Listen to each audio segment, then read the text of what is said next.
of the best of the weekend in the ACC. Let's do the rewind. North Carolina may have played its best half of the season, the first half in that win over Maryland. Oh, absolutely. And you have to think Reggie Bullock came out with 21 points in the first half, outscoring Maryland by himself. And Carolina's defensive intensity is what did it, making Alex Lynn relatively ineffective in the first half. Virginia Tech's Robert Brown was the hero against Wake. That's right. We don't need Eric Green. Give it to him. The big fella comes in with the tough shot right here, getting Virginia Tech a hard-fought victory here in the ACC Conference. The winner with 12 seconds left. Tony Bennett's defense, incredible against Florida State. Oh, absolutely. Florida State struggling a little bit, but you know UVA's defense is going to be top shelf. They're going to bring it every game. They're going to get after you defensively, and they were able to get a lot of key turnovers and easy buckets in the first half. And last night, Devin Booker led Clemson with a career-high 27, but it wasn't enough to beat NC State. 66-62 the final. The Wolfpack needed 21 points from freshman TJ Warren.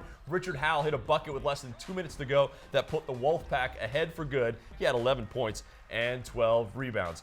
Now, JR, in this game, it was the second straight game where NC State struggled to score offensively. You worried at all about them on offense? No, and they're an offensive juggernaut, Jeff. Yeah. You know, they've got enough guys. They've got Howell inside work, and they've got Scott Wood shooting the three and Low Brown running the point. But Scott Wood is the one that really makes this team work, and we're going to see here how he does so. And when you're playing with a shooter, a three-point marksman like Scott Wood, you always want to know where he is. And right here, he does, but Clemson doesn't. On the tap out, you've got to account for him. He's a three-point shooter. He's a leading three-point shooter in the ACC conference right now. And now we're going to be able to take a look and see how he does it. He gets off the floor vertically. He keeps his positioning. He puts his hand, as Jeff and shooters like Jeff like to say, in the cookie jar to get the cookie. Up there. And he does it. And now with him being such a great shooter, he's able to set up defenses like this right here. Watch Scott Wood takes the defender away, brings him back off this double screen. And here, he knows that Clemson has to step up and contain him and help. And he reads this defensively.